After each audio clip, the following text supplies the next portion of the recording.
السلام عليكم ورحمة الله وبركاته. إن الحمد لله نحمده ونستعينه ونستغفره ونعوذ بالله من شرور أنفسنا ومن سيئات أعمالنا. من يهده الله فلا مضل له ومن يضلل فلا هادي له.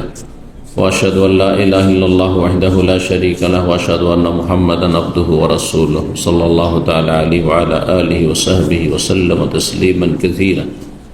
أما بعد قد قال الإمام البخاري رحمه الله تعالى باب إذا أعتق عبدا بينه وبين آخر. সম্মানিত ভাতৃমণ্ডলী, আল্লাহ রাব্বুল আলামিনের প্রশংসা এবং প্রিয় নবী সাল্লাল্লাহু আলাইহি সাল্লামের উপর সালাত ও সালামের পর আজ বুধবার 9 মুহররম 1448 হিজরি মোতাবেক 24 জুন 2026 আমাদের ধারাবাহিক আলোচনা সহিহুল বুখারীর শপথের কাফারা পর্ব নম্বর 2। এতে ইনশাআল্লাহ তাআলা এই ছোট্ট পর্বটি আমরা শেষ করব। আল্লাহ রাব্বুল আলামিন যেন কবুল করেন। সব ভাইরা এখানে অংশ নিচ্ছেন সরাসরি বিশেষভাবে তাদের জন্য, আর যারা পরোক্ষভাবে দূর দূরান্ত থেকে আমাদের দিনী ধারাবাহিক আলোচনাগুলি শুনে উপকৃত হচ্ছেন, আল্লাহ তাদেরকে উত্তম প্রতিদান দান করেন, রিজিকে বরকত দান করেন, বলা মুসিবত থেকে আপদ বিপদ থেকে আল্লাহ নিরাপদ রাখেন। ইমাম বুখারী বলছেন বাবু নিবাদ্য হচ্ছে এজা আতাকা আবদান বাইনহু বাইনা আখার। যেহেতু আলোচনা চলছে কসমের কাফারা সম্পর্কে, আর কসমের কাফারা 4টি রয়েছে, তার মধ্যে 3টিতে কি রয়েছে? স্বাধীনতা রয়েছে, যে কোনো একটি পছন্দ করে নেওয়ার চয়েস করা অপশন রয়েছে। কি কি? 10 মিসকিনের খাবার, না হয় 10 মিসকিনের কাপড়, না হলে একটি গোলাম স্বাধীন করা।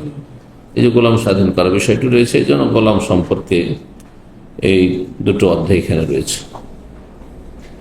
এখন গোলাম নেই, দাস প্রথা উঠে গেছে, দাস প্রথা উঠে গেছে, কিন্তু শরীয়তের বিধানে আছে যদি ওই রকম বৈধ রাস্তা বের হয়ে আসে, সেটি হচ্ছে জিহাদ ফি সাবিলিল্লাহ।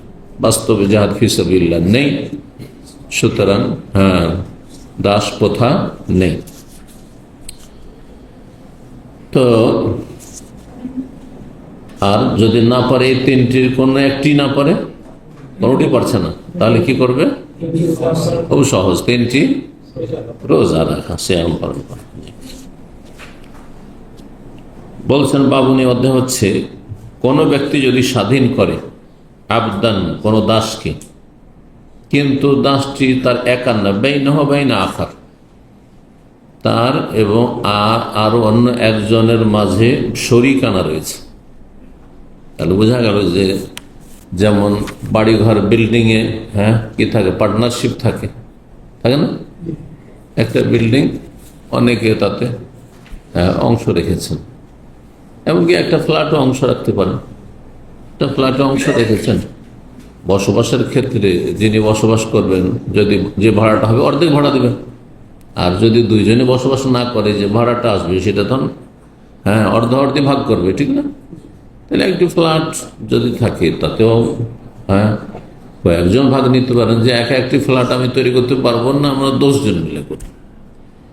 এটা অভাবীদের জন্য একটা ভালো পলিসি টেকনিক, যে অভাবী লোক আস্তে আস্তে একটু উপরে ওঠার চেষ্টা করে, একাই করা সম্ভব নয়।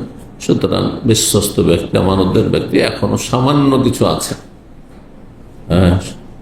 সামান্য কিছু মুসলিম সমাজ আছে আলহামদুলিল্লাহ, যারা আল্লাহ পরকাল সম্পর্কে চিন্তাশীল, তাদের সাথে আপনি করতে পারবেন আস্থা ভরসা থাকে। যেমন জমি জায়গায় তো ভাগ থাকতে পারে। এই জমিটা আমরা 2 ভাই কিনেছি, 2 ভাই বুঝছেন, বা 2 জন মানুষ আমরা কিনেছি। এই যে ব্যবসাটা শুরু করেছি, আজকাল যারা হজ বিল্ডিং এর, মক্কা মদিনা ব্যবসা, অধিকাংশ বিল্ডিংগুলিতে, হোটেলগুলিতে সব কি রয়েছে? পার্টনারশিপ রয়েছে, শরিকানা রয়েছে। এইরকমই যে কোনো ব্যবসা বাণিজ্যে, যেহেতু যে কোনো পণ্যের, যে কোনো দ্রব্যের, যে কোনো মাল সামানের ব্যবসা বাণিজ্য পার্টনারশিপ থাকতে পারে। ঠিক তেমনি গোলাম হচ্ছে পণ্যের মতো, যেহেতু সে দাস, স্বাধীন মানুষ নয়। সুতরাং একটি দাসে কয়েকজন শরীক হতে পারে, আবার একক মালিকানায় থাকতে পারে, একক মালিকানাধীন হতে পারে। তো এখানে বখার বলছেন যে একটি গোলাম, এমন গোলাম স্বাধীন করছেন আপনি যেই গোলামটির মালিক আপনি একাই না, একক মালিকানা নেই আপনার, আর একজনের আছে, স্বাধীন করতে পারবেন? ঠিক জমির মতো, জমি যদি একটি থাকে, আপনার দুই ভাই তাতে ভাগে আছেন, আরেকজন তিনি ভাই তাতে শরিক রয়েছে, আপনি একা বিক্রি করতে পারবেন? সে একা আপনাকে ছেড়ে বিক্রি করতে পারবে? বিক্রি করলে দুইজনেই বিক্রি করতে হবে। হ্যাঁ, আর না হলে ভাগ বটরা করে দিতে হবে, আইলসে মান নির্ধারণ করতে হবে, এটা তোমার, এটা আমার অংশ বিক্রি করছি। এবার বুঝতে পারছেন না? কিন্তু গোলামে তো এটা ভাগ করা যাবে না, জমিতে নয় ভাগ করা যাবে, ঠিক না? বিল্ডিং এ ভাগ করা যেতে পারে যে চলো, হ্যাঁ 4টা ফ্ল্যাট আছে, 2টা তোমার 2টা, কিন্তু গোলাম তো একজন মানুষ, একে তো ভাগ করা যাবে না। তা আপনি আপনার ভাগ অর্ধেক গোলাম স্বাধীন করে দেন, বাকি অর্ধেক কি হবে? অধিকার নেই আপনার। তাহলে তার ওলামারা বলেছেন যে এই ক্ষেত্রে কি করতে হবে, হয় আপনাকে তার অংশটাও, তাকে পয়সা, সে হয়তো গোলাম স্বাধীন করতে চায় না, আপনি আজাদ স্বাধীন করতে চাইছেন, আপনার উপর কাফার রয়েছে, অথবা আপনি আল্লাহ সন্তুষ্টির জন্য অফল, আপনি ফরজ না আপনার উপর গোলাম আজাদ করা, গোলাম স্বাধীন করা, কিন্তু আপনি আল্লাহ সন্তুষ্টির জন্য কি করতে চাইছেন? নেকির জন্য। কারণ কালকে একটি হাদিস পড়েছেন যে গোলাম আজাদ করলে কি নেকি রয়েছে, প্রত্যেকটি অঙ্গের বিনিময়ে একটি অঙ্গকে আল্লাহ রাব্বুল আলামিন যিনি স্বাধীনকারী তাকে জাহান্নাম থেকে মুক্ত করবেন, স্বাধীন করবেন। তো আপনি যখন স্বাধীন করছেন তখন তাকে বলতে হবে, ভাই আমি এটাকে আজাদ করতে চাই, আপনি আজাদ করে দেন। আমি করতে চাই, তাহলে ভালো কথা। ভাই এই জমিটা আমি মাদ্রাসা মসজিদে ওয়াকফ করে দিতে চাই, আর আপনি ওতে অর্ধেক ভাগে আছেন, তো কি করছেন, কি করবেন, দেবেন? হ্যাঁ আমি দিয়ে দেবো, ভালো কথা, ঠিক ওই রকম। আর যদি মনে করেন যে উনি না ভাই আমি পারছি না, আপনি গোলাম স্বাধীন করবেন করেন, কিন্তু আমার অংশ আমি পারছি না, আমার প্রয়োজন আছে, অথবা কিরকম হতেও পারে, স্বাধীন করবেন আসে, তখন আপনি নিজের পয়সা দিয়ে তাকে স্বাধীন করেন, ঠিক আছে না? আর ঠিক আছে, অর্ধেক অংশের যে পয়সা লাগে, মূল্য লাগে, ওটা নিয়ে নাও, আর তাহলে স্বাধীন। তাহলে না পুরো স্বাধীন হবে, অর্ধেকটা তো স্বাধীন করা যায় না এইভাবে, একজনের গোলামিতে থেকেই যাচ্ছে, তাহলে তো স্বাধীন জীবনযাপন করতে পারছে না, ওর মনিবের স্বার্থে কাজ করতে হবে। কয়টি অবস্থা হইল দেখি, কি বুঝে কয়টি অবস্থা হইল? একটা হচ্ছে যিনি আপনার শরীক, তাকে বললেন যে ভাই আমি স্বাধীন করছি, তুমি স্বাধীন করতে তোমার অংশটা। আরেকটি অবস্থা হচ্ছে যে নিজের পয়সা দিয়ে আপনি তার অংশটা, পয়সাটা দিয়ে দেন, দিয়ে আপনি স্বাধীন করে, দুটো অবস্থা হলো না? তৃতীয় অবস্থা, দুটোর কোনোটাই হচ্ছে না, আপনারও তো মানে ইয়ে নাই যে পয়সা দিব তার অংশটা, আমি কোন রকম আমারটা হয়তো দিতে পারবো। তৃতীয় অবস্থা হচ্ছে যে তাহলে বাধ্যতামূলক ওই গোলামকে এতটা সময় দিতে হবে যে বাইরে উপার্জন করে যে অংশটা গোলামিত রয়েছে অর্ধেকটা, সেটা থেকে মুক্ত হইতে পারে। অর্থাৎ যে মালিক স্বাধীন করছে না তাকে পেমেন্টটা করে দিতে পারে। গতকালকে এক গোলামের মূল্যের কথা পড়েছেন, কত ছিল মূল্য? 800 দিরহাম। তাহলে 400 দিরহাম একজন হয়, 400 দিরহাম আরেকজন হয়। ওই 400 দিরহাম ইনকাম করার জন্য তাকে সময় দিতে হবে, ইনকাম করে ওকে দিয়ে দিবে, দিয়ে স্বাধীন হয়ে যাবে। বুঝতে পেরেছেন? কিন্তু এই মর্মে ইমাম বুখারী রাহিমাহুল্লাহর শর্ত মোতাবেক, যেহেতু ইমাম বুখারী রাহিমাহুল্লাহ হাদিস সহিহ নেওয়ার ক্ষেত্রে উচ্চ মানের সহিহ হাদিস নিতেন, অনেক সময় তার শর্তে আসতো না, অথচ হাদিসগুলি সহিহ, সেজন্য কোনো হাদিস নেই। এটি একটি জবাব, কোনো হাদিস নেই, কিন্তু এই অধ্যায়ের আন্ডারে কোনো হাদিস নিয়ে আসেননি বা নেই, এখানে শুধু অধ্যায়টি রয়েছে। আরেক দল ব্যাখ্যা করেছেন যে ইমাম বুখারী আগে অধ্যায়গুলো লিখে নিয়েছেন, পরে হাদিস তলাশ করেছেন, কিন্তু এটি খানিকটা অযৌক্তিক যে আপনি একটা বিষয়বস্তু হেডলাইন লিখে দিবেন, অথচ সে সম্পর্কে আপনার কোনো ম্যাটেরিয়াল নেই, আপনার কাছে কোনো রকমের তথ্য নেই, এটা হয়? তো এটা যদিও এক শ্রেণী ভাষ্যকাররা বলেছেন যে আগে তিনি অধ্যায় লিখেছেন, পরে হাদিস সংকলন করতে থেকেছেন, যেটা যেটা হাদিস পেয়েছেন, আর না হলে শূন্য রেখে দিয়েছেন। হ্যাঁ, ইমাম বুখারী রাহিমাহুল্লাহর সহিহ বুখারীর অনেক নুসখা রয়েছে, মানে পাণ্ডুলিপির কপি রয়েছে, মানে বিভিন্ন ছাত্ররা বা ছাত্রেরা নিজের হাতে, সেই যুগে তো প্রেস ছিল না, নিজের হাতে কি লিখেছেন, কলমে লিখেছেন। একজনের কপি নস্খার আরেকজনের কপির সাথে নস্খার সাথে পার্থক্য রয়েছে বেশ কিছু ক্ষেত্রে। তো অধিকাংশ নস্খাগুলিতে এই অধ্যায়টি নেই। তা হতে পারে যারা সেখানে সংযোজন করেছে, অনেক সময় তাদের পক্ষ থেকে সেটার সংযোজন হয়ে যেতে পারে, অথবা সেটা ভুল হতে পারে, আল্লাহু আ'লাম। এইটিও ব্যাখ্যা কে করেছে। যাই হোক, এগুলো সাধারণ মানুষের জন্য না, এগুলো হচ্ছে যারা বুখারী পড়বে দাওরা ক্লাসে তাদের জন্য। আপনাদের এতে বেশি ফায়দা নেই। 8 নম্বর অধ্যায় বলছে বাবুন, অধ্যায় হচ্ছে এজা আতাকা ফিল কাফারাতে লিমান ইয়াকুন ওয়ালাউহু। কাফারাতে যদি কেউ গোলাম স্বাধীন করে, এমনি যদি গোলাম স্বাধীন করে লিল্লাহ, আল্লাহ সন্তুষ্টির জন্য, নফল, তাহলে তো এই গোলাম যখন স্বাধীন হয়ে গেল, গোলাম কি হলো, স্বাধীন হল। আচ্ছা, গোলামের জীবনটা এমন জীবন যে গোলাম যখন হয়ে গেছে, তো কোন দেশে তার বাড়ি ছিল আর কোন দেশে সে পৌঁছে গেছে, হয়তো তার বংশের সাথে কোনো যোগাযোগ নেই বা কাউকে চেনেও না, নাবালক অবস্থায় সে দাসে পরিণত হয়েছে, তারপরে জানি না যে আমি কোন কোন এলাকার মানুষ ছিলাম, কোনখান থেকে আমাকে কি করা হয়েছে, মানে এই দাসত্বে পরিণত করা হয়েছে, কিভাবে আমি দাস হয়েছি। ইউসুফ আলাইহিস সালাম কয়েকবার বিক্রি হয়েছেন, কয়েক হাতে ক্রয় বিক্রয় হয়েছেন, হয়েছেন না? কোন দেশে চলে এসেছেন বিক্রি, ঠিক না? ছিলেন প্যালেস্টাইনের সামদেশের, আর বিক্রি মিশরে পৌঁছে, মিশরের মার্কেটে বিক্রি, মিশরের মার্কেটে। তখন সে কোথায় পৌঁছে যাচ্ছেন বিক্রি হয়ে শেষে? সে আজিজ মিশরের শাসক, যে শাসকের ঘরে পৌঁছে যাচ্ছেন, জুলেখার বাড়ির গোলাম, বুঝছেন? কোথায় পৌঁছে গেছেন, ফিলিস্তিন থেকে মিশরে পৌঁছে গেছেন। এইভাবে তো এখন এই লোক যে স্বাধীন হয়ে গেল, তখন তো ব্যক্তি মালিকানা আসলো। যতদিন গোলাম ছিল ব্যক্তি মালিকানা ছিল না। যখন ব্যক্তি মালিকানা আসলো, তার উপার্জন আয় ইনকাম হবে, খেয়ে দিয়ে কিছু উদ্বৃত্ত থাকে, বাঁচবে, তাই না? এখন এর তো কেউ নেই, নিকটাত্মীয় কেউ নেই, তো এর ধন সম্পদের ওয়ারিস উত্তরাধিকারী কে হবে? এবার বুঝতে পেরেছেন? এই যে উত্তরাধিকার সত্য, উত্তরাধিকারী কে হবে, এটিকে ওয়ালা বলা হয় হাদিসের ভাষায়, ওয়ালা। আল ওয়ালা লিমান আতাকা, হাদিস, প্রসিদ্ধ হাদিস। মা আয়েশা রাদিয়াল্লাহু তাআলা আনহা বারিরাকে স্বাধীন করেছিলেন, বারিরার মালিকরা বলছে স্বাধীন করবে, করুক আয়েশা, আল্লাহর জন্য, কিন্তু এরপরে যে এর যে ওয়ালার যে অধিকারটি, মানে এ যখন মারা যাবে তখন যদি তার ধন সম্পদ থাকে পরিত্যক্ত, সেটা কিন্তু আমরা নেব। স্বাধীন করবে না, তোমার কোনো অনুগ্রহ নেই, অবদান নেই, তোমরা কেন এটা নেবে? এটার হক কে, হকদার কে, বা হক কার? যার অনুগ্রহ রয়েছে। দেখেন, নিকটাত্মীয়রা যে একে অপরের ওয়ারিস এমনি না, এর রহস্য আছে। আপনার ছেলের আপনি ওয়ারিস হবেন, আপনার মেয়ের আপনি ওয়ারিস হবেন, আপনার ছেলে মেয়ে আপনার ওয়ারিস হবে, আমার ওয়ারিস হবে। হ্যাঁ, কথা বোঝা গেছে? আপনার গ্রামের মানুষ কেন হবে না? আপনার যতই ঘনিষ্ঠ বন্ধু কেন হবে না?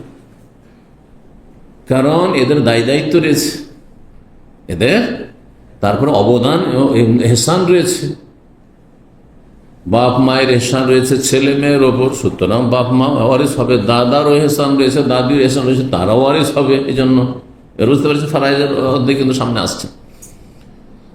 ছেলে মেয়েদের অনেক সময় বাবা মায়ের উপর এহসান থাকতে পারে খিদমতের, সুতরাং ছেলে মেয়ের ওয়ারিস হবে।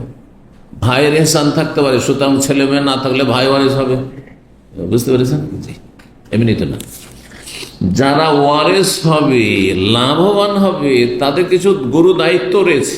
এরকম বেশ কিছু মাসাইল রয়েছে, যেমন দিয়াত, রক্তপণ যখন দিতে হবে, সৌদি আরবে যে ইসলামিক দণ্ডবিধান রয়েছে, সেই ক্ষেত্রে রক্তপণ কে দিবে? রক্তপণ দিতে হবে নিকটাত্মীয় আশাবাদেরকে, যারা ওয়ারিস হচ্ছে তাদেরকে। ওই 1-5 লাখ রিয়াল কি করে দিতে পারবে? তো নিকটাত্মীয়, তোমরা জমি জায়গার ভাগ পেতে, সুতরাং যখন লাভের আশা আছে, তখন কোনো জায়গায় লস হলে সেখানে শরীক হইতে হবে। হিকমা এগুলো তো বলা। এখন কাফারাতে স্বাধীন, কাফারাতে এমনি ফরজ, এটা নফল স্বাধীন করেনি। বাধ্য হয়ে। ও তো কসম করেছিল, সেই জন্য কসম ভেঙেছে, সেই জন্য ওকে কাফারা দিতে হচ্ছে। কাফারাত যখন গোলাম আজাদ করলো, তখন এই ওয়ালার অধিকারটা কার থাকবে? যিনি কাফারাতে গোলাম আজাদ করেছেন তার, না অন্য কারো? বুঝছেন, যদিও কাফারাতে গোলাম স্বাধীন করেছে, তারপরও ওয়ালার অধিকার তারই থাকবে, যেহেতু তার অনুগ্রহ রয়েছে। সে কাফারাতে এই গোলামটিকে না দিয়ে আরেকটা গোলাম তো করতে পারত। বুঝতে পারছেন না? জি। তাই বলছেন ইমাম বুখারী, আতাকাফিল কাফারা, কাফারা যদি স্বাধীন করে কোন গোলামকে, লেমাই ইয়াকুন ওয়ালাহু, তাহলে তার ওয়ালা, তার যে এই ওয়ালার অধিকার, এটি কার জন্য হবে? মানে যিনি স্বাধীন করলেন তিনি কি পাবেন? এই গোলামটি যে স্বাধীন হওয়ার পরে যখন মারা যাবে, তখন তার নিকট আত্মীয় কেউ নাই, তো তার ধন সম্পদের হক দার কে, ওয়ারিস কে? এই লোক হবে। 6717 নম্বর হাদিস। হাদিস বর্ণনা করছেন মা আয়েশা রাদিয়াল্লাহু তাআলা আনহা, বলছেন আন্নাহা আরাদাত আন তাশতারিয়া বারিরা। তো এই হাদিসটি আসলে অনেক বড় হাদিস এবং অনেক মাসাইলটা তো রয়েছে, কিন্তু এখানে সংক্ষেপে রয়েছে। তিনি চাইলেন যে বারিরা রাদিয়াল্লাহু তাআলা আনহা একজন দাসী ছিলেন, বড় সুন্দরী ছিলেন, কিন্তু দাসী হলেই যে সবাই কদাকার কর্তৃক হবে জরুরি নয়। অনেক দাসী আছে, অনেক স্বাধীন চাইতে বেশি সুন্দর সুন্দরী দাসী আছে। সাহাবায়ে কেরামের আমলে শুধু আফ্রিকার কাফেররা গোলাম হয়নি, ইউরোপের কাফেররাও গোলাম হয়েছে। তো শয়তান গো তারা, বুঝতে পেরেছেন না? সাধারণ। তো তিনি চাইলেন যে বারিরাকে খরিদ করবেন আর তার আল্লাহ সন্তুষ্টের জন্য তাকে স্বাধীন করে দেবেন। ফাশতারাতু আলিহাল ওয়ালা, কিন্তু বারিরার যারা আগের মালিক তারা শর্ত লাগিয়ে দিল যে এই ওয়ালা কিন্তু আমাদের, আপনি করবেন করেন, আজাদ নেকির জন্য করেন, কিন্তু এর অধিকারটা এই যখন মারা যাবে তখন ওর যে ওয়ারিস হওয়ার অধিকারটা আমাদের থাকবে। নবী সাল্লাল্লাহু আলাইহি ওয়াসাল্লাম মাসলা জানা ছিল, কিন্তু তারা ওটা মানবে না। হয়তো তাদের ওইভাবে জানা ছিল না, অথবা এটা বলছে শর্ত করলে মনে হয় হয়ে যাবে। চুক্তি অনেক সময় নাজায়েজ চুক্তি অনেক মুসলিমরা করছে। নবী সাল্লাল্লাহু আলাইহি ওয়াসাল্লামের কাছে এই বিষয়টি মা আয়েশা উল্লেখ করলেন। ফাকাল, বল ইশতারিহা, তুমি খরিদ করো। আর তারা বললে কোনো লাভ নেই, কারণ শরীয়তের বিধান অটল থাকবে, হ্যাঁ, রদবদল হবে। ইন্নামাল ওয়ালাউ লিমান আতাকা, ওয়ালার অধিকার হচ্ছে ওই ব্যক্তির যিনি স্বাধীন করবেন, যার ইহসান রয়েছে, সে তার জমি জায়গা ধন সম্পদের ভাগ পাবে, টাকা পয়সার ভাগ পাবে। 9 নম্বর অর্থাৎ বাবুল ইস্তিসনা ফিল আইমান, এই অধ্যায় হচ্ছে শপথ করতে গিয়ে ইনশাআল্লাহ বলা। শপথে এটা একটা কৌশল, অনেকে জানে না। ধরেন এক জায়গায় শপথ করতে বাধ্য হইতে হচ্ছে, শপথ করতে বাধ্য আপনি, আবার চুরি করে শপথ করবেন না, কিন্তু বৈধ ক্ষেত্রে শপথ যদি না করেন তো আমরা ক্ষতি করে দেবে হয়তো। কথা বুঝতে পারছেন? একজন লোক ধার চাইছে, হ্যাঁ ধার চাইছে, আর জানছে ধার চাইলে টাকা মেরে বসে যাবে। তো আপনি যদি বলেন টাকা নাই তো মিথ্যা, হ্যাঁ ভাই ধার দেবেন, আগামী সপ্তাহে আমার টাকা প্রয়োজন আছে। এখন যদি তারপরে এত জালেম যে যদি বলেন যে না ওই টাকা পয়সা নেই, তো বিশ্বাসই করবে না, ক্ষতি করে দিতে পারে। কথা বুঝতে পেরেছেন? কসম করে বলো দিবে, এই কাজটা করে দিবে, কসম করে বলো, আল্লাহর কসম, আর হয়তো আপনি করবেন না বা করতে পারবেন না। হ্যাঁ, তাহলে কি করেন? ইনশাআল্লাহ, কসম ভঙ্গ হবে না, কসম ভঙ্গ হবে না। ইনশাআল্লাহ, ইনশাআল্লাহ বলে কসম ভঙ্গ হবে না। মাসলা শুনলেন? জি। অনেক সময় এমন কিছু, ধরেন আপনার স্ত্রী চাপাচাপি করছে, না দিলে মানবে না, কিন্তু আপনার উপায় নেই। এখন আপনার বিবাহ বিচ্ছেদ ভালো না আপনার এই ক্ষেত্রে, ইনশাআল্লাহ এই কাজটি করব, কসম করে বলো তুমি, আল্লাহর কসম করেছে ইনশাআল্লাহ করব। সুন্দর একটা উদাহরণ আপনাদের। মানে কত কষ্ট করে আয় উপার্জন করছেন, আর যে স্বর্ণের দাম যদি আপনার উপরে যদি চাপাচাপি শুরু করে স্ত্রী, যে আমার জন্য নেকলেস নিয়ে আসতে হবে, আমার জন্য এইটা সেটা নিয়ে আসতে হবে, সম্ভব না। হ্যাঁ, কিন্তু ওয়াদা করো তুমি আমার সাথে, হ্যাঁ ওয়াদা করো তুমি। ওয়াদা না করলে রাগারাগি এখন থেকে কথা বন্ধ করে দেবে। এখান থেকে দূর থেকে কাছে গিয়ে অনেক সময়, হ্যাঁ কাছে গেলে অনেক সমস্যার সমাধান হয়ে যায়। দূর থেকে যত সমস্যা দূর থেকে, কিন্তু এটা আপনার ভুক্তভোগী। কিন্তু সামনাসামনি থাকলে ঝগড়াগুলো হইতো না, এ দূরে থাকার জন্য আপনিও তাকে ভুল বুঝছেন, সে আপনাকে ভুল বুঝছে। বাস্তবতা এটা, দাম্পত্য জীবনের বাস্তবতা। আল্লাহর কসম আমি এই কাজটি করব, এটা দিব, দিতে পারলেন না, কসম যে করেছেন কাফারও লাগবে না, কারণ আপনি ইনশাআল্লাহ করেছেন। 6718 নম্বর হাদিস। এই জন্য কোরআন হাদিস জানলে অনেক জায়গাতে কিন্তু ছাড় আছে, অনেক জায়গাতে কি আছে, ডিসকাউন্ট আছে। কোরআন হাদিস না জানলে অনেক জায়গাতে ক্ষতি বেশি আছে। তার একটি উদাহরণ হচ্ছে গতকালকে যে আলোচনা এসছে, আপনার যদি আপনি এহরাম বিরোধী কাজ করে ফেলেন, এহরামে নিষিদ্ধ কাজগুলি করে ফেলেন, তাহলে ফিদিয়া 4টি না, 4টি। কিন্তু মানুষরা কি জানে, সাধারণ মানুষ, যে দম ছাড়া কোনো উপায় নেই। আরে আমি মুখ ঢেকে মাথা ঢেকে শুয়ে গেছিলাম, আমাকে এখন দম দিতেই হবে। বেদাতিরা তো 2-4-5টা দাম এমনি দিয়ে যায়। আর ওদের মূল মোয়াল্লেমগুলো একটা ইনকাম সোর্স, যে কত না ভুল হয়েছে, কত পশম পড়েছে, কত চুল পড়েছে, কোনখানে কি করে নিয়েছো, কোনখানে নখ ছিঁড়েছ, চামড়া ছিঁড়েছ, ভুল হইতেই পারে, কোনখানে হয়তো ঘুমের অবস্থায় মাথা ঢেকে নিয়েছো, দাও 5টা দম দিয়ে দাও। যার কাছ থেকে ইনকাম করে অসৎ মোয়াল্লেমগুলো, বুঝতে পারছেন, বেদাতিদের। কারণ আমি গিয়েছি আর পাশাপাশি ওই বেদাতিরা হজ করেছে, ওদের কাছ থেকে জানি কে 5টা পয়সা আছে, কে 5টা দম দিচ্ছে, কে 3-4টা দিচ্ছে। কিসের দম? বলছে মেলা ভুল হয়েছে, এই জন্য দিয়ে দিলাম। বেদাত এটি। আপনাকে নিশ্চিত জানতে হবে যে আসলে আপনি ভুল করেছেন, তখন আপনি দম দিবেন। আচ্ছা, তারপরে দমে কি দিতে হবে? আল্লাহ কি বলছেন? ফাফিদিয়াতুম মিন সিয়ামিন আও সাদাকাতিন আও নুসুক। তিনটি রয়েছে। ফাফিদিয়াতুম মিন সিয়াম, রোজা, আর না হলে সাদাকা।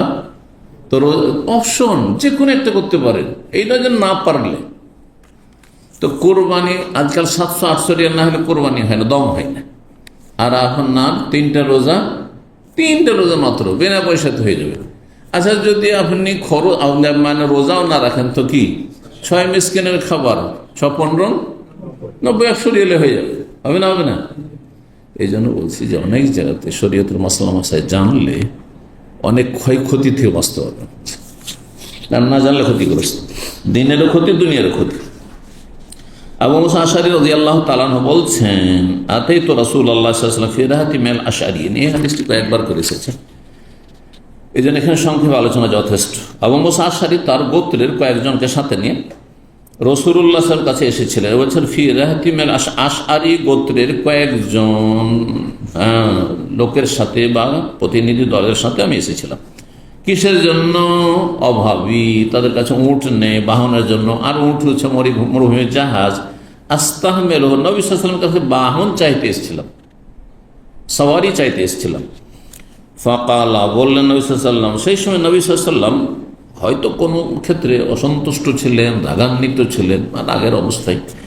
ওই সময় এরা পরিস্থিতি না বুঝে চেয়ে ফেলেছে, আর যা চেয়েছে তা ছিল না নবী সাল্লাল্লাহু আলাইহি ওয়াসাল্লামের কাছে, একটি উট ছিল না বাইতুল মাল।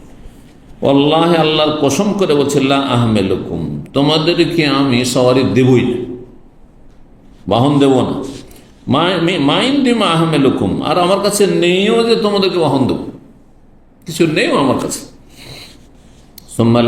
মাশা আল্লাহ, তারপরে আল্লাহ যতক্ষণ চাইলেন আমরা অবস্থান করলাম, থাকলাম মদিনায়। ফাউতিয়া বিএবলিন, কিছুক্ষণ পরেই বা কয়েক ঘন্টা পরেই কি হয়েছে, বেশ বেশ কিছু উট চলে এসছে। এবেল একটি উটকে বলা হয়, আর একটা উটের একটি পালকেও বলা হয়, বা একগুচ্ছ উটকে বলা হয়। তো কয়েকটি উট চলে এসছে বাইতুল মালে। ফামার আল্লাহ নবী সালাসে জাওদিন, আমাদের ক্ষেত্রে নির্দেশ দিলেন যে 3টি উট দিয়ে দেওয়া হোক। তাহলে বোঝা গেল যারা 3 জন ছিল, রাহাত সর্বনিম্ন 3 জন থেকে নিয়ে 9-10 জন পর্যন্ত রাহাত বলা। ফালাম্মান্তালাকনা, তারপরে উট নিয়ে তো আমরা চলতে লাগলাম নিজের এলাকার উদ্দেশ্যে। তাআলা বাযুনা লিবাযিন, তখন আমাদের একে অপরকে বলতে লাগলো যে আমরা তো একটা ভুল করলাম।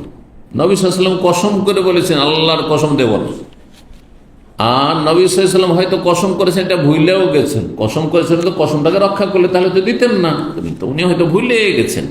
আর এইভাবে নবী সাল্লাল্লাহু আলাইহি ওয়াসাল্লাম ভুলে থেকে গেলেন, স্মরণ করালাম না, আর ওঠে নিয়ে সুবিধাবাদী চলে গেলাম, তা আল্লাহ তো বরকত দেবে না, গুনাহগার হয়ে যাবো। আল্লাহ ভয়, লা ইউবারিকুল্লাহ, আল্লাহ আমাদের বরকত দেবেন না। আতাইনা রাসূলুল্লাহ, আমরা তো আসলাম রাসূলের কাছে, নাস্তাইনু, তার কাছে সওয়ারি চাইতে।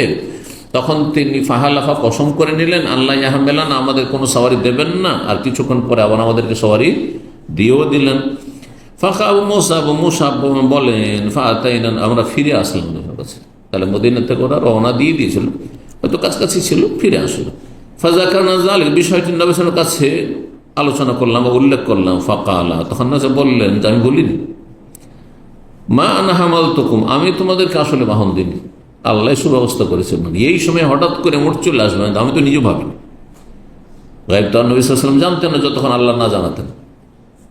বালিল্লাহু হামালাকুম, বরং আল্লাহ তোমাদেরকে কি দিয়েছেন, সওয়ারির ব্যবস্থা দিয়েছেন। ইন্নী, আর শোনো, আমি ওয়াল্লাহি, আল্লাহর কসম করে বলছি, ইনশাআল্লাহ, এই যে ইনশাআল্লাহ, ওয়াল্লাহি ইনশাআল্লাহ, আল্লাহর কসম করে বলছি, আল্লাহ চাইলে। এই যে আল্লাহ, নবী সাল্লাল্লাহু আলাইহি ওয়াসাল্লাম বলেন আর ইনশাআল্লাহ, কাফারা দিতে হবে না যদি এর বিপরীত হয়। কিন্তু ইনশাআল্লাহ না বললে, আর যদি কাজটি কসম ভঙ্গ হইতো, কসমের বিপরীত হতো, তার কাফারা দিতে হইতো। তার বোঝা গেল যে ইনশাআল্লাহ বলে কসম করা যাবে, আর সে কাফারা লাগবে না। লা আহলিফা আলা ইয়ামিনিন, আমি কোনো বিষয়ে যদি হলফ করি, কসম করি, তারপর আমি দেখি যে ফাআরা গায়রাহা খায়রান, কিন্তু যে কসম করলাম যে বিষয়ের ওপর, তার বিপরীতটি যদি আমি উত্তম দেখি, উৎকৃষ্ট দেখি, যার উপর কসম করে তার চাইতে, তাহলে কি করি, ইল্লা কাফফারতু আইয়ামিনি, আমার কসমের কাফফারা দিয়ে দিই।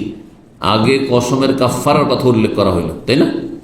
ওয়া আতাইতুল্লাযী হুয়া খায়রুন, আর ওই কাজটি আমি করে ফেলি যেটি বেশি ভালো। অকাফফারতু, এবং কাফফারা দিয়ে দিই। কাফফারার কথা দুইবার করে আসলো। তো সামনে একটা অধ্যায় কিন্তু আসবে যে আগে কাফফারা না আগে কসম ভাঙা। যদি আপনাদের জিজ্ঞাসা করা হয়, কেউ কসম করেছেন আপনাদের মধ্যে, কেউ জীবনে কোনোদিন আর কাফফারা দিয়েছেন? মাশাআল্লাহ, আমাদের লোকেরা কসম করতে জানে না। আরবদের মতো হলে তো কত কসম এতদিন হয়ে যেত, তাই না? কেউ জীবনে কসম করেননি, হ্যাঁ, জীবনে শপথ করেননি, আর শপথ ভাঙেননি। কাফারা দেওয়ার দরকার পড়েছে, পড়েনি, মানে কসমের আছেনি আপনি। আবার গুনহার কসম নয়, অমুকের সাথে কথাই বলবেন না, আর তারপরে ওপরে অটল থেকে গেল, গুনাহগার হবে না, বুঝছেন না? না, জায়েজ কাজের উপরে অবিচল থাকা যাবে না, ভাঙতেই হবে কসম করে। আমি একবার কসম করেছিলাম, হাসপাতাল গল্প করে, আমার 25 বছর, 24-25 বছর বয়স। তার আগে থেকে আমার কসমটা করা ছিল, আর তার ভেঙে গেল ব্যাপারটা ওই বিয়ের সময় পান খেতে গিয়ে। মিষ্টি পান, জর্দা পান তো জীবনে ছুঁইনি, মিষ্টি পান খেতে মজাও লাগতো, মিষ্টি দিয়ে আর মুড়ি দিয়ে আর এইসব দিয়ে। তো জবরদস্তি আমার সম্বন্ধী বুঝলেন তো। তো এখন পান খাওয়াবেই, খাবো না, খাওয়াবে, তো খেয়ে ফেলেছে। কিন্তু তার এক কসম করা চলে, আল্লাহর কসম পান খাবো না। কাফারা ভেঙে গেছে, কাফারা দিতে হয়েছে। তারপরে তখন আমার ওর অবিচলই আছি এখন। তারপর আর কখনো মানে ধারের কাছেও যায়নি, আর পানকে কাছে আসতে দিই। আর বাড়িতে তো প্রশ্নে উঠে না। আলহামদুলিল্লাহ, আম্মা আব্বার এসব কোনো অভ্যাসও ছিল না। না জর্দা দেওয়া, না বিনা জর্দা। জর্দা হারাম, পান খাওয়া অপচয়। শুনে রাখেন, মিষ্টি পান খেলেও অপচয়। হারাম বললাম না, কারণ অপচয় সবসময় হারাম হয় না, কখনো অপছন্দনীয় মাকরুহ হয়, বুঝছেন না? যেমন আপনার বাসায় পাক করে খেলে 5 রিয়াল 10 রিয়ালে হয়ে যেত, আর গিয়ে আপনি 25-30 রিয়ালের বিরিয়ানি হোটেলে খেয়ে নিলেন, অপচয় তো হইল, কিন্তু এটা কি হারাম হয়ে যাবে? কিন্তু একে যদি গিয়ে 100 রিয়াল 200 রিয়াল খরচ করে খেয়ে নেন, ওই রকম একবারে ভিআইপি হোটেলে গেলেন না, সি ফুড খাবো, একবারে বিল হয়ে গেল 300-400-500, তাহলে বলো হারাম। মিঠে বুঝতে পারছেন না? সাধারণ লোকের কথা বলছি, যারা যেমন স্ট্যাটাসের, যেমন পয়সাওয়ালা, ওই হিসাবে তখন হালাল হারামের বিষয়টি, জায়েজ না জায়েজের বিষয়টি নির্ধারিত হবে। সবার জন্য একই রকম না। কি বলছিলাম? হ্যাঁ, কাফারার কথা মাসলা জিজ্ঞেস করছিলাম যে আগে কাফারা দেবেন না আগে ভাঙবেন? দুটোই জায়েজ আছে, দুটোই জায়েজ আছে। এই মর্মে এই হাদিসটি আছে 6719 নম্বর হাদিস। জি, বলছেন ইমাম হাম্মাদ ওয়াকালা, এবং বলেছেন, তাহলে হাম্মাদ আগের হাদিসে আছে, হাম্মাদ তিনি বর্ণনা করেছেন যে এই যে হাম্মাদ ইমাম বুখারী ওস্তাদের ওস্তাদ, কালা হাদাসানা কুতাইবা বিন সাঈদ, কালা হাদাসানা হাম্মাদ, হ্যাঁ হাম্মাদের ওস্তাদ গায়রে ইবনে জারীর, তার ওস্তাদ বলেছেন হাদিস বর্ণনা করে যে নবী সাল্লাল্লাহু আলাইহি ওয়াসাল্লাম কি বলেছেন, ইল্লা কাফফারতু আইয়ামিনি, আমার কসমের কাফারা আমি দিয়ে দেব, ওয়া আতাইতুল্লাযী হুয়া খায়রুন, এবং সেই কাজটি আমি করে ফেলব যেই কাজটি বেশি ভালো, বেশি ভালোর জন্য আমি কসম ভঙ্গ করলাম যে ভালো কাজটি করি, কসম ভেঙে দিই। আও আতাইতুল্লাযী হুয়া খায়রুন ওয়া কাফফারতু, অথবা বর্ণনাকে সন্দেহ বলেছেন যে আমি সেই কাজটি করে ফেলবো এবং কাফারা দেব, তাহলে জায়েজ দুটোই। 10 নম্বর অধ্যায়ে ওই বিষয়টি মাসলাটি আসবে, ওতে আমাদের আলোচনা শেষ হয়ে যাবে। 6720 নম্বর হাদিস, হাদিস বর্ণনা করছেন আবু হুরায়রা রাদিয়াল্লাহু তাআলা আনহু, তিনি বলেন সুলাইমান আলাইহিস সালাম নবী, আর তার বাবাও নবী, বনি ইসরায়েলদের নবী। তারা বনি ইসরায়েলে বহু নবী এসেছেন, তার মধ্যে যেসব নবীদের নাম আমরা জানি কোরআনে কারিমে তাদের জানি, একমাত্র মুহাম্মদ সাল্লাল্লাহু আলাইহি সাল্লাম ইসমাইল আলাইহিস সালামের বংশের নবী, আর বাকি সবাই হচ্ছে ইসমাইল আলাইহিস সালামের ভাই যে ইসহাকের বংশ পরম্পরা। যতগুলি বনি ইসরাইল নবী এসেছেন ইসহাক আলাইহিস সালামের পরে, ইসহাকের ছেলে ইয়াকুব তিনিও নবী, ইয়াকুবের ছেলে ইউসুফ তিনিও নবী, আর দাউদ, সুলাইমান, জাকারিয়া, ইয়াহিয়া, আইয়ুব, ইউনুস সবাই হচ্ছেন বনি ইসরাইলের নবী। কিন্তু জি, তো সুলাইমান আলাইহিস সালাম একদিন বললেন লা আতুফান্নাল লাইলা, কসম করে বলেছিলেন। এই লা আতুফান্না যখন থাকে তখন এখানে কসম উজ্জ্বল থাকে, আর কোন জায়গায় কসম স্পষ্ট আছে।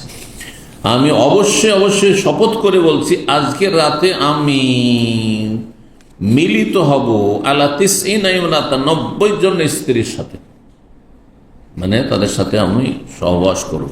স্ত্রী, এই হাদিস কিন্তু এর আগে এসেছে, তখন এর ব্যাখ্যা দুটো হইতে পারে। সেই যুগে 4-এর অধিক বিবাহ জায়েজ ছিল, আর জায়েজ ছিল। আগের যুগে অনেক কিছু জায়েজ ছিল যেটা ইসলাম সীমিত করে দেওয়া হয়েছে, বোঝা গেছে না? ইসলাম মধ্যম পন্থা। আগের যুগে অনেক আবার নাজায়েজ কঠোরতাও ছিল ইসলামে, তাতে প্রশস্ততা এসেছে, দুই রকমই। ইসলাম হচ্ছে মধ্যম পন্থা, যেখানে বেশি কঠিন ছিল আগের উম্মতে মাসলা মাসাইলের ক্ষেত্রে সেটাকে একটু শিথিল হালকা করা হয়েছে, আর যেখানে বেশি ঢিল ছিল, ছাড় ছিল, সেটাকে একটু কি করা হয়েছে, সীমিত করা হয়েছে। যেমন 4-এ সীমিত করা হয়েছে, যতই প্রয়োজন হোক না কেন, যতই আপনার শারীরিক চাহিদা, যৌন চাহিদা হোক না কেন, 4-এর বেশি একসাথে রাখতে পারবেন না আপনি। যদি দাসের প্রথা থাকে তখন দাসের বিষয়টি। তো আর সেই যুগে জিহাদ ছিল, সুতরাং দাউদ আলাইহিস সালাম নিজে জিহাদ করেছেন, কোরআনে রয়েছে ওয়াকাতালা দাউদ জালুতা, সূরা বাকারাতে রয়েছে।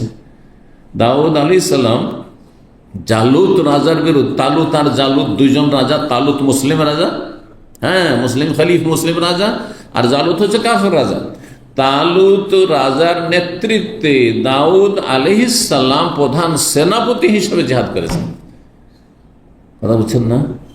এখান থেকে একটি গুরুত্বপূর্ণ মশলা বোঝা যায়, যতই বড় আলেম আমি আপনি হয়ে যায় না কেন, যতই বড় আল্লামা শাইখুল হাদিস হয়ে যায় না কেন, কথা বুঝতে পারছেন না? কিন্তু আমাকে শাসকের আন্ডারেই থাকতে হবে, শাসক আমার আন্ডারে নাই। এবার বুঝতে পেরেছেন? এই মশলা অনেকে বুঝে না, আমাদের দেশের না বিদাতি মোল্লারা বুঝে না, সাধারণ মানুষ আবেগ এইসব। আলেমরা কিছু করে না, আলেমরা কি করবে? যেগুলোতে বল প্রয়োগের বিষয় রয়েছে, আলেমের ক্ষমতা নেই, আলেমের বলার ক্ষমতা আছে, হক কথা বলতে হবে, না হলে রবের কাছে জবাব দিতে হবে। কিন্তু ক্ষমতার প্রয়োগ, যার কাছে ডিফেন্সের ব্যবস্থা আছে, কাউকে যখন মারতে যাবেন তো সে ছেড়ে দেবেন নাকি? তো যখন সে ছেড়ে দেবেন না, তো মার খাওয়ার ভয়ও আছে, তাহলে আপনার কাছে ডিফেন্স, প্রতিরক্ষার ব্যবস্থা থাকতে হবে না, প্রতিরোধের ব্যবস্থা থাকতে হবে না? আলেমের কাছে আছে না? নেই। আপনার মতো সাধারণ চলাফেরা করছে, সাধারণ নাগরিকের মতো। সুতরাং এসব কথাবার্তা হচ্ছে জঙ্গিদের কথাবার্তা, বাড়াবাড়ি কথাবার্তা, কখনো না। জি।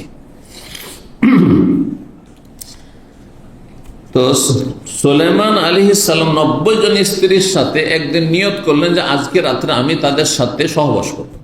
হয় আসলে স্ত্রী 90 জন ছিল, অথবা যতটা স্ত্রী তার ছিল বাকিরা কি ছিল, দাসী ছিল। আর শরীয়ত সম্মত দাসী হইলে তাদের সাথে দাসীর মনিব, অন্য কেউ না। হ্যাঁ, মনিবের গেস্ট এসছে আর সে পরিবেশন করবে। আজকাল যেমন হচ্ছে হারামখোরদের, চরিত্রহীনদের সমাজে, পরিবারে, এসব নয়। কথা বুঝতে পারছেন না? জি।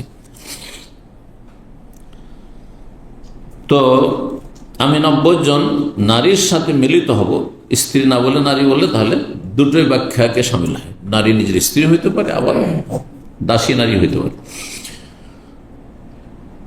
আর নিয়ত করলেন কি? সৎ নিয়ত। কুল্লুন তালেদু গোলামান, আর প্রত্যেকে এক একটি ছেলে সন্তান কি করবে? জন্ম দেবে। আর তারা কি করে? ইউকাতিল ফি সাবিল, আল্লাহর রাস্তায় সশস্ত্র লড়াই করবে। তাহলে বোঝা হয় দাউদ আলাইহিস সালাম যেমন লড়াই করেছেন তার বাবা, তেমন সুলাইমান আলাইহিস সালাম নবীও নিজে কি করে জিহাদ করেছেন, লড়াই করেছেন।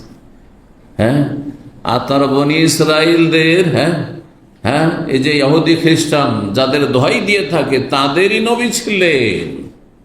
বোঝা গেছে না? আমাদের নবী, তাদের নবী তারা ছিলেন। সুতরাং তারা জিহাদকে টেরোরিজম বলবে, তাহলে আগে ফতোয়া দিতে হবে দাউদ আর সুলাইমান সম্পর্কে তাদেরকে। বোঝা গেছে না? দাউদকে খ্রিস্টানরা, ইহুদিরা ডেভিড বলে। ডেভিড খ্রিস্টানদের নাম দেখছেন না? ডেভিড, দাউদ। বোঝা গেছে? মূসা মুজেস, ঈসা হচ্ছে জিসাস, বুঝতে পেরেছেন? ইউনুস হচ্ছে জুমন। জি, এইভাবে তাদের নবীগুলো। জি। তো জিহাদ হচ্ছে ন্যায্য অধিকার হাসিলের জন্য লড়াই। যেমন স্বাধীনতার যুদ্ধ। কে বলবে যে স্বাধীনতার যুদ্ধ অবৈধ? যে বলবে সে স্বাধীনতা বিরোধী। তাহলে তোমার দেশের স্বাধীনতা অবৈধ ছিল, হয়ে যাবে না? দেশদ্রোহী হয়ে যাবে। যেমন স্বাধীনতার যুদ্ধ আপনার জমির জন্য, ভূমির জন্য স্বাধীনতার যুদ্ধকে আপনি বলছেন যে বৈধ, ভালো কাজ করেছেন আপনি, কিন্তু আপনার বিরোধী যারা ছিল, যাদের বিরুদ্ধে স্বাধীনতার আন্দোলন লড়াই করেছেন, তারা আপনাদেরকে জঙ্গি বলেছে, বলেনি? এটাই দুনিয়া। জি, ঠিক ওই রকম মজলুম ফিলিস্তিনিরা তাদের ভূমির জন্য, হ্যাঁ, তাদের দেশের জন্য, তাদের জমি, তাদের জায়গা, তাদের বাড়িঘর রক্ষা করার জন্য লড়াই করছে। সুতরাং এটি হচ্ছে স্বাধীনতার লড়াই, এটি জিহাদ এবং এটি স্বাধীনতার লড়াই। কিন্তু ইহুদি অভিশপ্ত মালামালরা কি বলছে? যে এরা হচ্ছে টেরোরিস্ট, এরা হচ্ছে জঙ্গি, তাই না? এটার প্রতিটি যুগের ট্যাগ দেওয়া হয়েছে।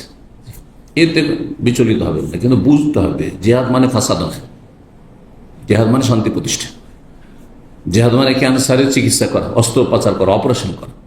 অপারেশন পয়সা দিয়ে করে নিয়ে আসছে, জি, কিন্তু যার তার জন্য না, সরকারের নেতৃত্ব। কথা বুঝতে পেরেছেন? জিহাদ সম্পর্কে ভুল বুঝলে জঙ্গি হয়ে যাবে। আর আরেক দল ভুল বুঝেছে, মানে মুসলিম হয়ে মোনাফেক হয়ে গেছে, কাফেরদের সুরে কথা বলছে, ইহুদি নাসারাদের সুরে, হ্যাঁ, বিজাতের সুরে কথা বলছে, ইসলামের বিরুদ্ধে। সুলাইমান আলাইহিস সালাম এই কথা বললেন, কিন্তু এই যে বললেন যে আমি এই কাজ করব, ইনশাআল্লাহ বললেন, আগামীতে ভবিষ্যতে যে কোনো কাজ করবেন। সুন্নত হচ্ছে কি বলা? আল্লাহ চাইলে, কারণ আল্লাহ না চাইলে কিছু হবে না। আল্লাহ না চাইলে আপনি এই কাজটিও করতে পারবেন না, যে কাজটি আপনার ক্ষমতাধীন, হয়তো যেমন সহবাস করা তার কাজ। কিন্তু হ্যাঁ, সন্তান সন্ততি গর্ভধারণ করা, হ্যাঁ, বা স্ত্রীদের গর্ভধারণ করা, এটা কার কাজ? নিজের কাজ, রব্বুল আলামিনের কাজ। ইনশাআল্লাহ বললে আপনার শরীরের শক্তি সামর্থ্য হবে, আর আল্লাহ রব্বুল আলামিনও আপনার এই নিয়তে বরকত দেবেন, হয়তো কাজটি সম্পন্ন হবে। কিন্তু ইনশাআল্লাহ তিনি বলতে ভুলে গেলেন।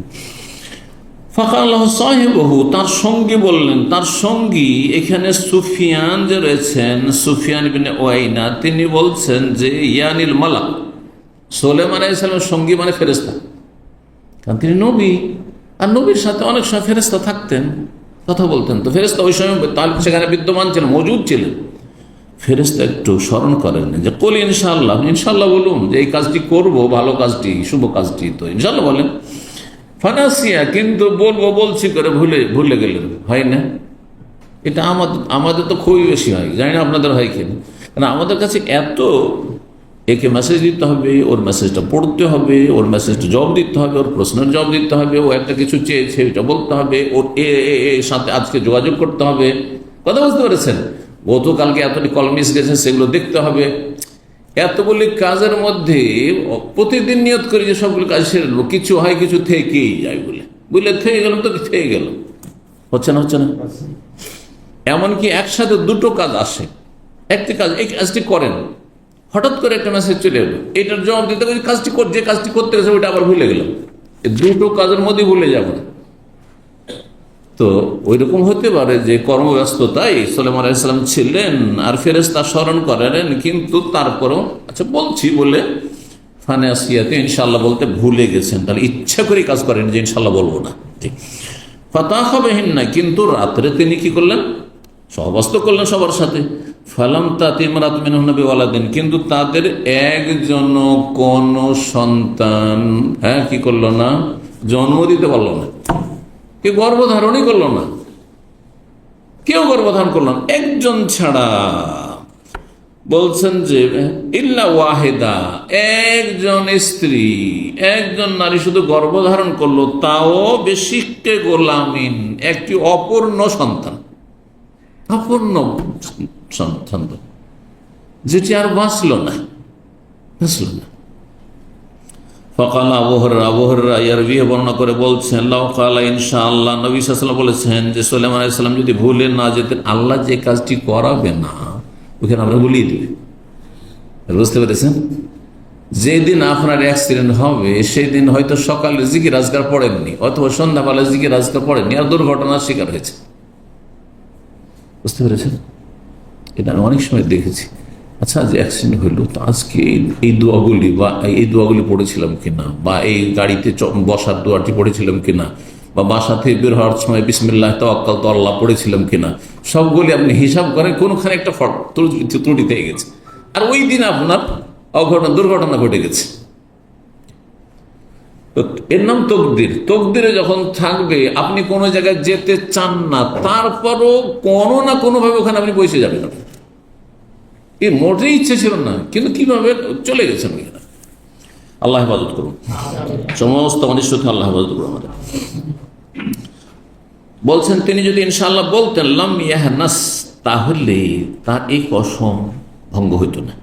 ওয়াকানা দারাকান ফি হাজাতিহি, এবং তার ইনশাআল্লাহ বললে, আল্লাহ কসম করলে কসম ভঙ্গ হইত না। এক, দুই নম্বর, তার প্রয়োজনটি পূর্ণ হয়ে যেত, মানে তার মনের আশা যাচ্ছে যে সবাই এই 90টি স্ত্রী থেকে 90টি শিশু ছেলে সন্তান জন্মে, 90টা মুজাহিদ একসাথে 90টা মুজাহিদ পয়দা হবে। বুঝতে পেরেছেন না? কোনোটাই হইল না।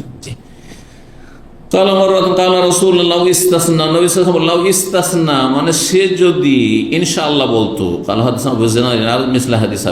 এইরকম অন্য আরো সূত্রে বর্ণনা করেছেন। 10 নম্বর বাবুল কাফারাতে কাবুল আল হিনস ওয়া বাদ, এই অধ্যায় হচ্ছে কাফারা দেওয়া, আদায় করা। কসম ভঙ্গের আগেও করা যেতে পারে, আগে কাফারা দিয়ে দিলেন 10 মিসকিনকে, তারপরে আপনি কসম ভাঙলেন, মানে কাজটি করলেন, অথবা আগে কসম ভেঙে দিলেন আর তারপরে কাফারা দিচ্ছেন, সেটাও চলে। আজকে একজন জিজ্ঞেস করছিলেন যে আমি একসাথে 10 জন মিসকিনকে খাওয়াইতে হবে, সেটাও জরুরি না। ধরেন আপনার জরুরি নাই যে 10 জন মিসকিন গ্রামে খুঁজে পাচ্ছেন না, অথবা এখানে 10 জন মিসকিন আমি তলাশ করবো, জমা করবো, তবে একসাথে খাওয়াবো 10 জন, জরুরি না। একজন মিসকিনকে আপনি 10 দিনের বা 10 বারের খাবার দিয়ে দিলেন, হ্যাঁ। অথবা আপনি বললেন যে এই 10 দিন আমার কাছে তুমি খাবে, এই 10টা দিন প্রতিদিন একবার করে আমার কাছে খাবে, আমার সাথে খাবে। 5 জনকে খাওয়াইতে পারেন, হ্যাঁ, 5 জনকে, কিন্তু 10 মানে 5 দুগুণে 10, 2 দিন করে দিয়ে দিলেন ওই মিসকিনকে। এক মিসকিন যদি 2 বার করে খাই, তাহলে 10 মিসকিনের খাবার হয়ে গেল, সেটাও হইতে পারে। তো জাহাদাম আল জারমি 6721 নম্বর হাদিস তিনি বর্ণনা করেছেন। এই হাদিসও এর আগে গিয়েছে, মুরগি খাওয়ার হাদিস মনে আছে, মোরগের গোস্ত খাওয়ার হাদিস কার মনে আছে? কোন একদিন গেছে বা একাধিক। কন্যা ইন্দা আবু মুসা, একদিন আমরা আবু মুসা আশারি রাদিয়াল্লাহু আনহুর কাছে ছিলাম। ওয়াকানা বাইনানা ওয়া বাইনা হাযাল হাই মিন জারম ইখাউন মারুফুন। এই জাহাদাম জারমি বলছেন যে আবু মুসা আশারির সাথে ছিলাম, আর আমাদের মাঝে আর এই বংশে যে জারম বংশের মাঝে আমাদের ভ্রাতৃত্ব এবং সদাচরণের সম্পর্ক ছিল, মানে মিত্রতার সম্পর্ক ছিল। আরবরা এরকম গোত্রীয় শাসনের কারণে এক বংশ আর এক বংশের সাথে একটা চুক্তি রাখত, হ্যাঁ, যে বিপদ আপদে আমরা আছি তোমাদের সাথে, তোমরা আমাদের সাথে থাকবে। আজকাল আন্তর্জাতিক চুক্তির ক্ষেত্রে এরকমটা খানিকটা আছে। পৃথিবীতে দুটো ব্লক আছে, কথা বলছেন, একটা হচ্ছে আমেরিকান ব্লক আর একটা হচ্ছে চায়না ব্লক। একসময় ছিল সোভিয়েত ইউনিয়ন ব্লক। সোভিয়েত ইউনিয়নের পতনের পরে আর টুকরো হয়ে যাওয়ার পরে এমন চায়না, কেউ আছে চায়নামুখী তো কেউ আছে আমেরিকামুখী, তাই না? বাকি পৃথিবীর সবগুলো দেশে ভাবে আছে, বিভিন্ন আপনার প্রতিরক্ষার ক্ষেত্রে আরো বিভিন্ন বিষয়গুলোর ক্ষেত্রে।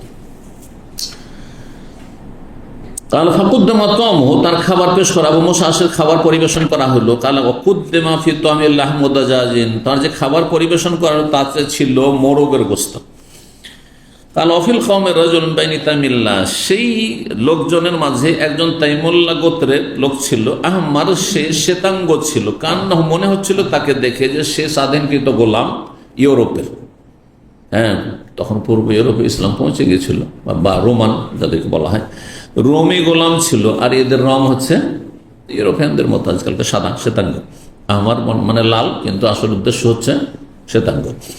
কালাফালাম ইয়াদুন্নু, ওই লোকটি, সবাই খেতে বসেছে মোরগের গোস্ত দিয়ে, কিন্তু ও খাবার দস্তরখানের কাছাকাছি হচ্ছে না, দূরে বসে আছেন। ফাকাল আবু মুসা বললেন, ওদনু, কাছে আসো। ফাইন্নি কাদরা আয়তো রাসূলুল্লাহ ইয়াকুলু মিনহু, আমি দেখেছি রাসূলুল্লাহ সাল্লাল্লাহু আলাইহি ওয়াসাল্লামকে যে তিনি খেয়েছেন মোরগের গোস্ত, আমি মোরগের গোস্ত করছি, খাও। কালা, তখন সে বলছে যে আমি মোরগের গোস্তকে হারাম মনে করছি না, কিন্তু ইন্নি রায়তু ইয়াকুলু শাইয়ান কাযারতুহু, আমি এই মোরগটিকে এমন কিছু নোংরা মানে মল খেতে দেখেছি, পায়খানা খেতে দেখেছি, যেটা আমাকে কি হয়েছে, অরুচিকর হয়েছে আমার জন্য, বা আমাকে দেখে ঘৃণা হয়েছে। আপনি নিজের চোখে যদি দেখেন যে হ্যাঁ মলমূত্র কিছু খাচ্ছি, সেটা জবাই করে সাথে সাথে 2-4 ঘন্টার মধ্যে খেতে পারবেন না? একটা অরুচিকর কাজ করবে, খেতে পারবেন না। ফাহালাফত, তখন আমি দেখেই এই যে নোংরা বস্তু খেতে দেখেছিলাম এই মোরগটিকে, তখন আমি কসম করে নিয়েছি, আল্লাহ আতামাবাদান, এটা জবাই করলো, এর গোস্ত আমি খাচ্ছি না, আমি নিজে চোখে দেখেছি। কালা উদনু, এই মর্মে একটি কথা বলি। একজন ভাই, যেসব হোটেলগুলি ইন্ডিয়া, বাংলাদেশ, পাকিস্তানের যে রেস্টুরেন্টগুলির কথা বলছে, সাধারণ রেস্টুরেন্ট, তাতে সে আমাদের খুব ঘনিষ্ঠ দাস, একসঙ্গে খুব বেশি আসত। তিনি রিসেপশনে কাজ করেছেন, মানে ক্যাশের দায়িত্বে কাজ করেছেন। তো আমি তাকে বললাম, রেস্টুরেন্টের নাম বললাম না, অনেকে চেনে ফেলবেন, সেই জন্য এসিকো আসবে, সিকিউরিটি আছে। তো অনেক আগের ঘটনা, 5-7 বছর 10 বছর আগের ঘটনা। তো ওকে বলছি যে তাহলে তো একদিন কথায় কথা বলছি, তাহলে তো আপনি ডেইলি রেস্টুরেন্টের খাবার খাচ্ছেন, কারণ যেহেতু আপনি ক্যাশিয়ার, টাকা তো আপনার হাতেই, তো আপনি তো সেখানকার আপনি একজন মানে চাকরিজীবী, সুতরাং ডেইলি আপনি হোটেলেই খাচ্ছেন। তখন বলছে, শেখ, যদি কেউ নিজের চোখে দেখে সে রেস্টুরেন্টের অবস্থা আর খাবার দাবার কিভাবে পাকশাক হচ্ছে, আর ঘেমে ঘুমে আর বিভিন্ন এতে আর কি, হ্যাঁ, ময়লা আবর্জনার মাঝে, তাহলে সে রুচি করে খেতে পারবে না। না দেখে খাচ্ছে, খুব চাকচিক্য, খুব সুন্দর খাবার পেশ করলো, খুব খাচ্ছে, ঠিক আছে, কিন্তু চোখে যদি দেখে নেন ওই অবস্থাগুলি, তাহলে খেতে পারবেন না। ওই রকমের সেমইয়ের অবস্থা।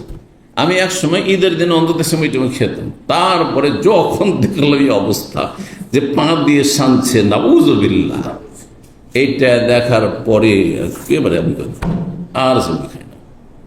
জি,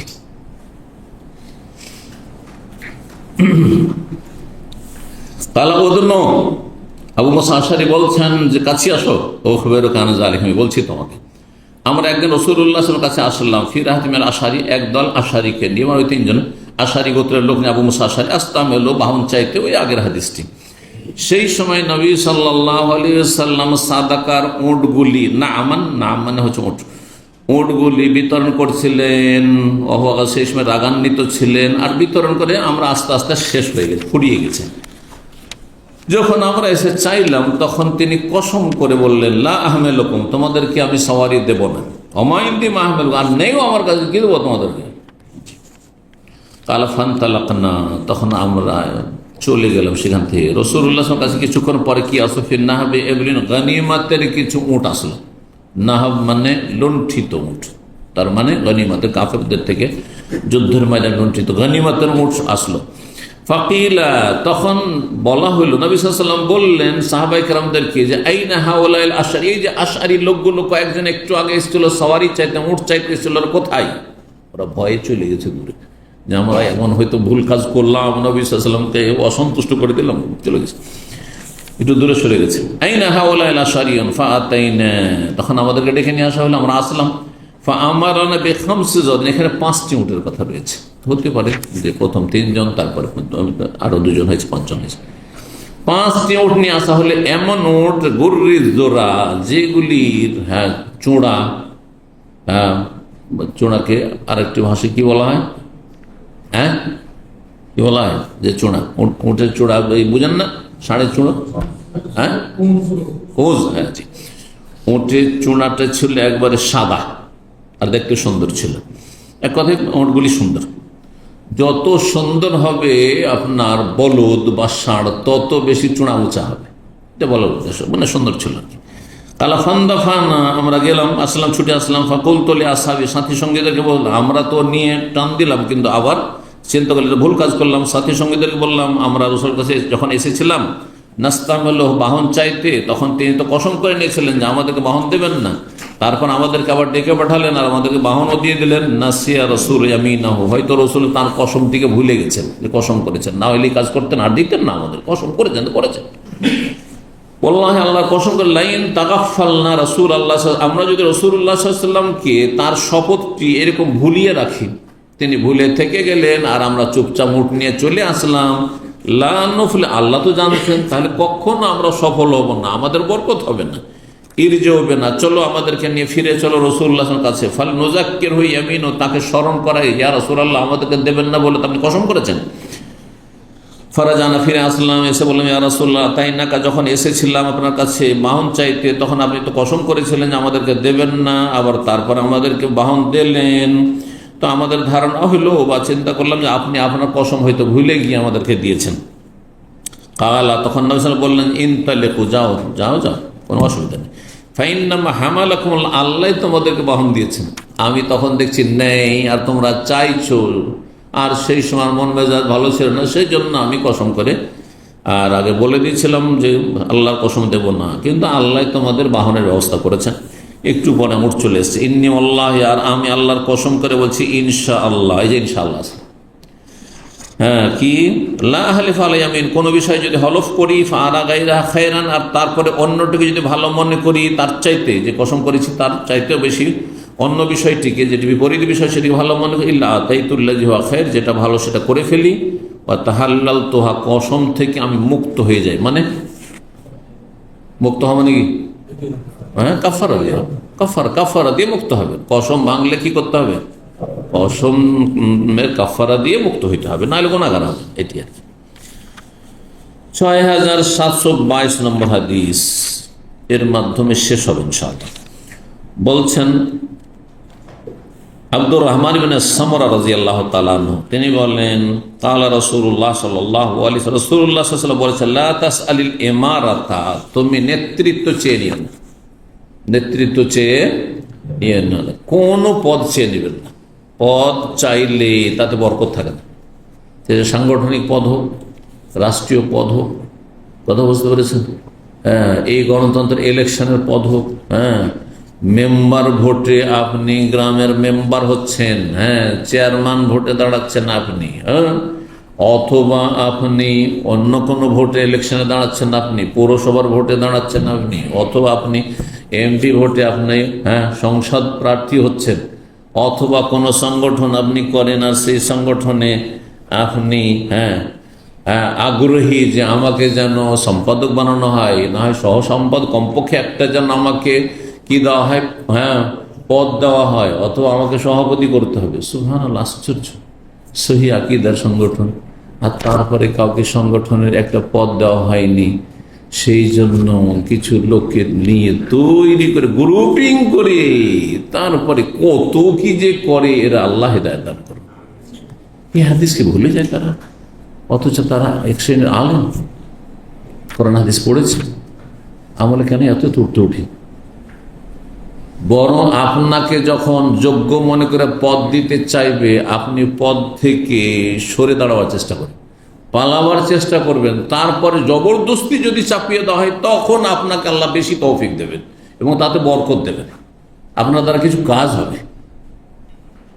কথা বুঝতে পেরেছেন?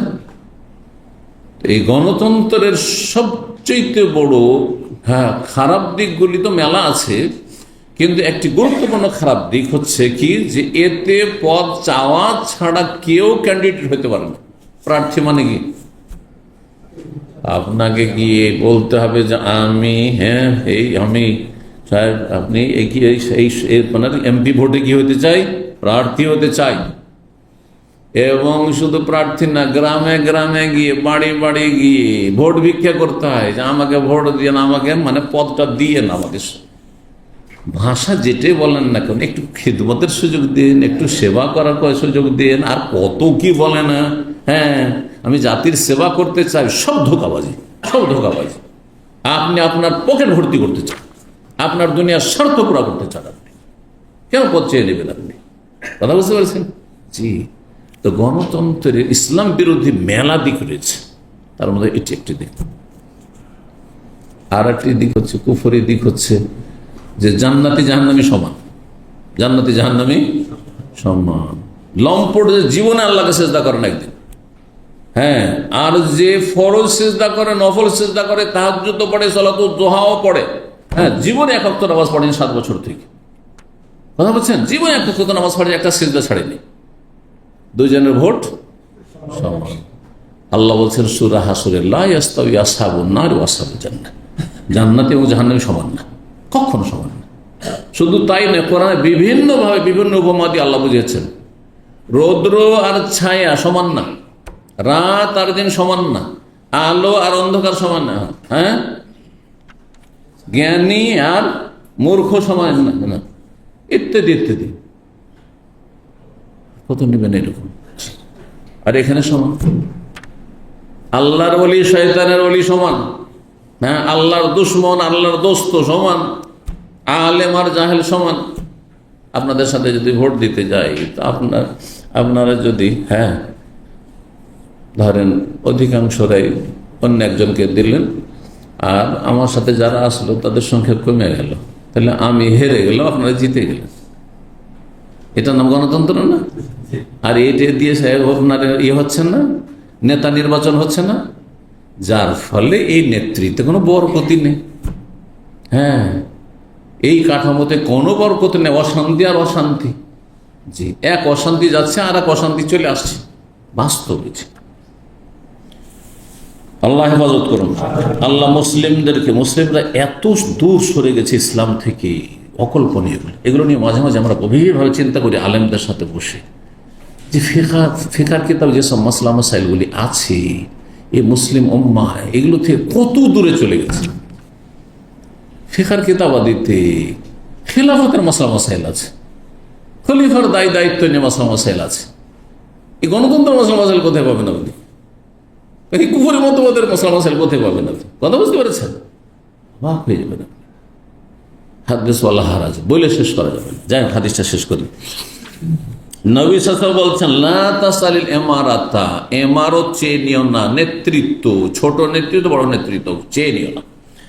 কেন? ফাইন্নাকা ইন উতিতান গায়র মাসআলাতিন, তোমাকে যদি নেতৃত্ব দেওয়া হয় বিনা চাওয়াতে, গায়র মাসআলা, গায়র মানে না, বিনা চাওয়াতে, তাহলে কি হবে? ও এনতা আলাইহা, তোমাকে সাহায্য করা হবে। কার পক্ষ থেকে? আল্লাহর তরফ থেকে আসমানি সাহায্য নেমে আসবে।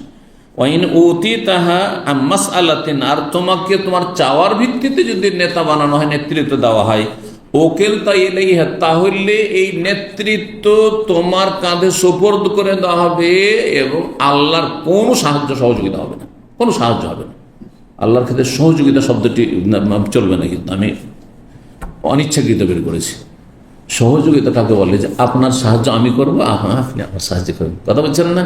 অনেক সময় আমরা না বুঝে সাহায্য সহযোগিতা, না প্রতি শব্দ নেই, সাহায্য মানে আল্লাহর পক্ষ থেকে সাহায্য, কিন্তু আমি আল্লাহর কি সাহায্য করবো? বুঝতে পেরেছেন? জি। এইরকমই এক ভাই গত সপ্তাহে জিজ্ঞাসা করছিলেন, জবেল থেকে এসে জিজ্ঞাসা করছেন, জুমার দিনে যে আসে ভাইরা, বলছে আল্লাহ পরিকল্পনা কি বলা যাবে? একজন এইরকম বক্তা বলেছে, বলছে হারাম বলো। এটি পরিকল্পনা কার লাগে? পরিকল্পনা অনুমান ভিত্তিক পরিকল্পনা, যে এই যে প্ল্যানিং, এর মাধ্যমে আমি এত দূর পৌঁছব, এটা কাজ কর, তাই না? তো যে জানে না আগামী দিনগুলো যে কি হবে বা আমার এই রেজাল্ট ভালো হবে না মন্দ হবে, তার জন্য পরিকল্পনা লাগে, প্ল্যানিং লাগে, তাই না? আল্লাহকে জানেন না যে আল্লাহকে পরিকল্পনা করতে হবে? মোটেই না। আল্লাহ কোন ফায়াকুন হয়ে গেল, কোনো পরিকল্পনা নেই। এবার বুঝতে পেরেছেন বেয়াদবি? এটি আল্লাহর সাথে সোল আদা, বেয়াদবি। তো অনেক সময় এই বিষয়ে ভাষাগুলি আমরা আল্লাহর ক্ষেত্রে অনেকে প্রয়োগ করে ফেলে বেয়াদবি করে। আল্লাহ মাফ করুন এবং আল্লাহ সঠিক বুঝদান করুন। ওয়াইদা হালাফতা আলা ইয়ামিনিন, আর যখন কোনো বিষয়ে কসম করবে, তাহলে নেতৃত্বের বিষয়টি আসলে এই হাদিসে, আর দ্বিতীয় বিষয়টি আমাদের আজ অধ্যায়ের সাথে সম্পর্কিত।